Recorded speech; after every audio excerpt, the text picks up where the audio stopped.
આજે બનાવશું આપણે રસમલાઈ મોદક।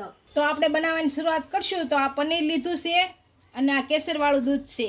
આ બંનેને આપણે મિક્સરમાં કાઢી લેશું। આપણે આ મિક્સરમાં કાઢી લીધું, આને એક પ્લેટમાં કાઢી લેશું। આમાં 3 ચમચી ઘી નાખશું। ઘી આપણું ગરમ થઈ ગયું છે, આની અંદર હવે છીનેલું પનીર નાખી દઈશું।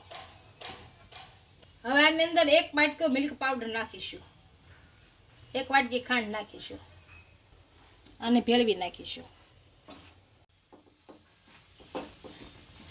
બહુ ફૂલ ગેસ નહીં રાખવાનો, નકર તળિયે બેસી જાય। હવે આપણે આની અંદર એલચી પાવડર નાખી દઈશું। હવે આપણે આની અંદર કાજુ અને બદામ નાખીશું, આને ભેળવી લેશું।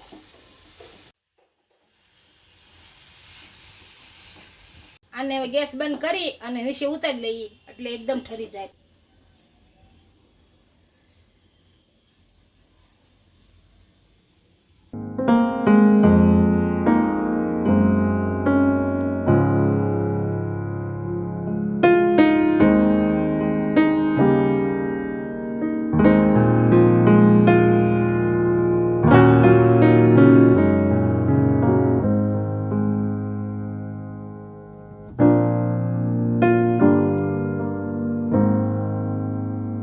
ફૂલ વિડીયો જોવા માટે મમ્મીની રસોઈને વિઝિટ કરો।